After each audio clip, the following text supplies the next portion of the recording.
la justice élève la nation. Et la justice ne doit pas être utilisée comme un instrument d'oppression contre tous ceux qui dénoncent le mal, contre les opposants, contre les journalistes, contre les acteurs de la société civile. Ça, nous disons non. Elle doit rester l'église au milieu du village.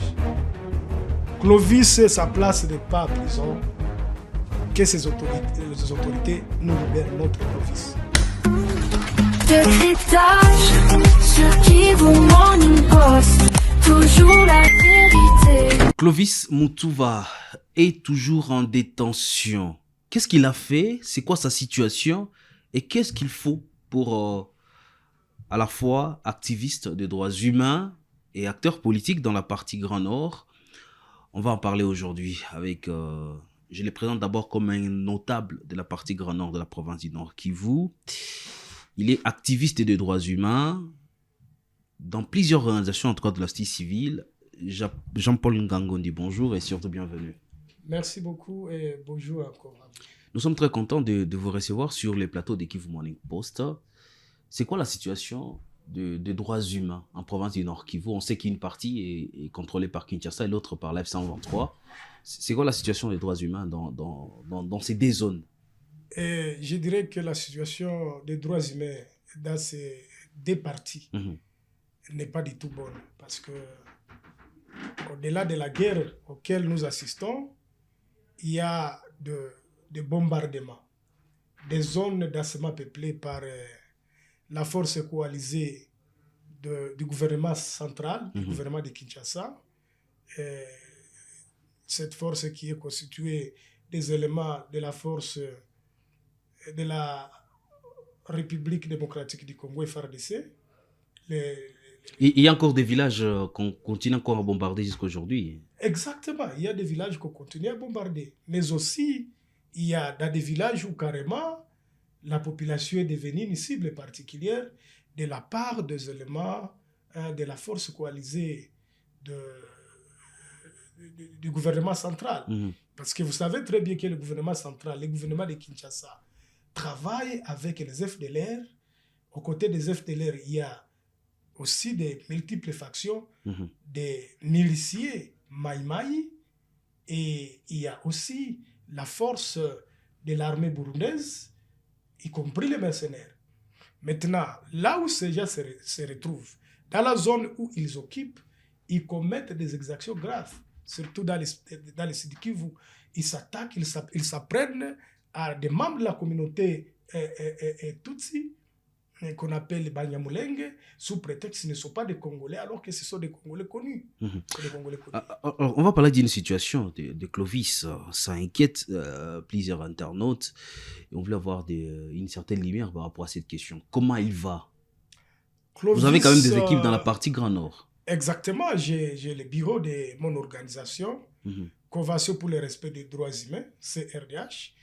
Une organisation que j'avais créée en 2013. C'était avant que je ne sois député. Et aujourd'hui, j'ai au moins plusieurs années dans ces combats des droits de l'homme. Donc j'ai les bureaux là-bas à Butembo, à Beni, et à Wicha, dans le chef-lieu du territoire.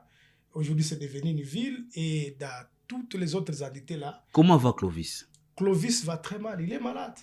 Clovis est malade. Nous sommes en train de soupçonner qu'il aurait été empoisonné à pleine détention. Ce sont des hypothèses avant la vérification des médecins. Bon, en fait, il y a une façon aussi une façon d'examiner quelqu'un qui a été empoisonné.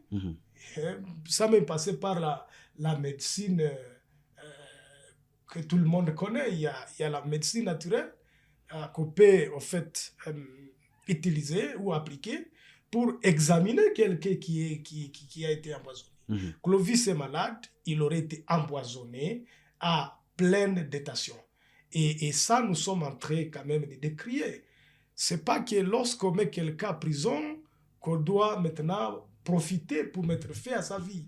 Si on estime qu'une personne a commis un acte délictueux, on peut évidemment l'interpeller, on peut le mettre dans un endroit sûr, en attendant que la justice puisse en fait suivre sa situation. Mais ce n'est pas que lorsque vous arrêtez, maintenant, parce que vous avez été aussi le pouvoir, qu'il faut profiter pour mettre fin à votre vie à pleine détention. J'ai suivi lorsque les avocats de Clovis et les membres de sa famille sont allés voir l'auditeur supérieur de la cour militaire du Nord Kivu. La réponse qu'il a donnée, il a dit que non, Clovis, s'il meurt à prison, il ne sera pas le premier à mourir à prison. Vous comprenez que nous sommes gouvernés par des terroristes.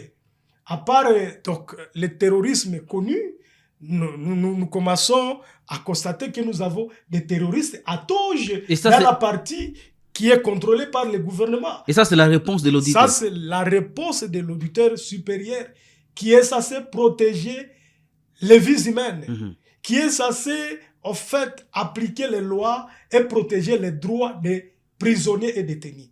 L'Odicipe est terroriste à Toge, qui est à Beni. Donc pour lui, il a été envoyé dans cette partie de la province du Nord Kivu pour tuer les gens à petit feu, à pleine détention. Et ça, c'est inacceptable. Il a été arrêté pourquoi? En fait, vous savez très bien qu'à Beni, ou dans la région de Beni... Qu'est-ce qu'on lui reproche? Bon, on lui reproche de beaucoup de choses. Vous savez, les services congolais, ils fomentent des infractions. On l'a vu quand même dans plusieurs vidéos, lorsqu'il y avait des attaques des ADF dans la partie Grand Nord. Il faisait quand même appel à une mobilisation aussi de la jeunesse pour essayer de contenir les attaques des ADF. Qu'est-ce qu'on lui reproche aujourd'hui à la justice? En fait, Clovis est connu comme un militant des droits de l'homme. C'est un activiste connu de longue date. Et vous savez le rôle des défenseurs des droits humains. Un défenseur des droits humains est pour enquêter sur les cas de violation des droits de l'homme, pour alerter, ok? Pour défendre les victimes de violations des droits humains. Et le travail d'un activiste des droits de l'homme, c'est un travail qui est légal. Ce n'est pas un travail qui est illégal. Voilà pourquoi on ne peut pas être poursuivi, tout simplement parce que on est militant des droits de l'homme, comme il en est le cas pour notre frère Clovis Moutsouva. À Beni, il y a tout un gouvernement provincial qui est chapeauté par un général. J'ai suivi Nzangi en train de dire que ce général, c'est parachutiste, mais incapable de sécuriser la population. Les ADF massacrent la population chaque jour dans cette partie. Est-ce que ça s'est accentué? Ça s'est accentué énormément. D'ailleurs, depuis que les militaires ont pris le pouvoir, la situation est devenue catastrophique dans cette partie. Et les ADF se déempilent comme ils veulent et ils ne sont pas poursuivis. Il n'y a pas des opérations militaires. Mais il y a quand même des militaires qui sont à la tête de la province et qui sont là pour imposer les taxes et impôts aux populations dont ils sont incapables de sécuriser. Et ce qui a fait que la fois passée, vous aviez assisté à une série de tueries qui s'enchaînaient. Ngadi après Ngadi, Mbaou après Mbaou, et ainsi de suite. Manguesse, ça n'est allé. On nous a tué notre Manguesse dans cette aventure. Et à pleine ville de Beni, où il y a l'état-major général des opérations militaires Sokola 1, où il y a le gouverneur militaire qui est le commandant des opérations. Un gouverneur commandant des opérations qui n'existaient pas. Et on nous a tué beaucoup de personnes là-bas. Est-ce que Clovis est derrière ces situations pour qu'il soit arrêté aujourd'hui? Clovis peut être derrière ça comment? C'est lui qui dénonçait pourtant, par contre l'inefficacité ou l'incompétence des autorités de l'état de siège pour mater ces ADF, pour traquer ces ADF, pour stopper ces massacres. Et donc, si Clovis est arrêté aujourd'hui, c'est à cause des vérités qu'il a à dire sur l'inefficacité des autorités militaires, des autorités de l'état de siège qui gouvernent la province du Nord Kivu, qui sont capables de donner la sécurité à cette population. Tout simplement ça. Donc chez nous, à Beni, à Butembo, à Lubero, il est interdit de dénoncer les compétences du gouvernement. Si vous dénoncez les compétences du gouvernement, si vous dénoncez les compétences de ces militaires incapables de stopper, de mettre fin au massacre de la population, vous êtes passible d'être arrêté. C'était pour mon cas. J'avais dénoncé la continuité des massacres dans la ville de Beni, à pleine ville, pendant 4 mois, de janvier en avril 2023. J'avais fait un tweet par rapport à ça. Le même jour, j'ai fait un tweet, je suis interpellé à l'auditorat militaire. Au retour, je suis en train de rentrer chez moi, je tombe dans une embuscade. Donc ces militaires voulaient me tuer tout simplement parce que j'avais dénoncé qu'on est en train d'exterminer la population à pleine ville de Beni, là où il n'y a pas de forêt. À cette époque, vous étiez encore député. J'étais encore député. Clovis, c'est encore un citoyen. C'est un citoyen là-dedans. Hein. Mais on les reproche quoi, effectivement? Bon, on lui a collé assez de fractions, démoralisation des forces armées et de la République, faux bruit. C'est toujours comme ça. C'est toujours comme ça. Et donc, la justice congolaise, comme Tshisekedi l'avait dit, c'est une justice qui est morte. C'est une justice qui est utilisée pour réprimer les voix qui s'élèvent pour dénoncer le mal, les voix qui s'élèvent pour réclamer la justice, les voix qui s'élèvent pour réclamer le développement et la bonne gouvernance. C'est ça la justice congolaise. Et surtout avec la justice militaire, il n'y a plus rien. Plus rien. Déjà, on sait que Clovis est malade, vous l'avez dit, sa santé se détériore du jour le jour. Est-ce que là, il y a accès aux soins de santé? Qu'est-ce qu'il faut pour Clovis aujourd'hui? Ça n'a pas été facile. Nous nous sommes bâtis de la manière dont vous ne pouvez pas comprendre. Nous avons même utilisé des avocats Kinshasa pour introduire une plainte contre ces terroristes à Toge, l'auditeur supérieur qui est à Beni. Ça, ils sont vos mots? Oui, et je les assume. On a introduit une plainte contre lui pour avoir violé les droits de Clovis. Et c'est, en fait, grâce à cette action, que ce monsieur a eu peur, il a finalement accepté de permettre à ce que Clovis puisse y aller suivre les soins. Au moment où je vous parle, Clovis est en train de suivre les soins au pavillon militaire à Beni. Ça vous apaise? Nous ne sommes pas encore satisfaits.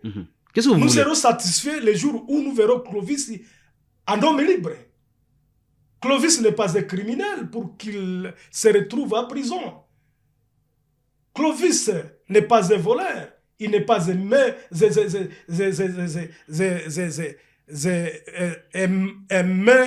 armé. Clovis n'est pas un main armé. Pourquoi on peut le laisser en prison? Sa place n'est pas en prison. Clovis doit être libéré, sa condition. Et je suis en train de dénoncer quand même. Et c'est silence coupable des notables de Beni. Et j'ai comme l'impression que la région de Beni, il n'y a plus un leader politique. Moi encore religieux, parce que même ces leaders religieux, tous ont été capables de plaider pour que Clovis soit libéré. Tous. Nzangi a été là alors qu'il est proche du chef de l'État, incapable d'aller plaider pour la libération de son frère. Dans d'autres coins de la République, quand un monsieur comme ça, qui défend les valeurs, qui défend les droits des populations, est arrêté, les leaders de ces coins, ils se mobilisent pour aller voir les autorités. Tous les leaders de Beni sont aujourd'hui dans la majorité présidentielle qu'on appelle l'Union sacrée. Qu'est-ce qu'ils disent à Tshisekedi par rapport à tout ce qui se passe chez eux? Ma dernière question. Il y a des autorités à Beni qui estiment que vous voulez instrumentaliser la justice. La question est à la justice. Vous voulez faire une pression pour retrouver la liberté. Qu'est-ce que vous répondez? La justice est un instrument du peuple. Ceux qui travaillent dans cet appareil, ils n'ont pas aussi droit à l'erreur. Ils ne doivent pas s'enorgueillir pour dire nous sommes la justice. C'est notre instrument. Et si l'instrument qui nous appartient ne travaille plus à notre avantage, ne travaille plus tel que les lois le disent, nous sommes à droit de dépiécer cet appareil, tout simplement. Et vous allez retrouver la liberté. Exactement. Nous nous battons pour que notre frère soit libéré. Ça, c'est notre combat. Et je lance un message aux autorités de la justice. Vous allez citer par là. Qui sont à Béni. Elles doivent comprendre que la justice élève la nation. Et la justice ne doit pas être utilisée comme un instrument d'oppression contre tous ceux qui dénoncent le mal, contre les opposants, contre les journalistes, contre les acteurs de la société civile. Ça, nous disons non.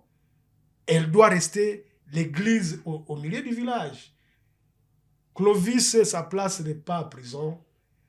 Que ces autorités nous libèrent notre Clovis. Merci.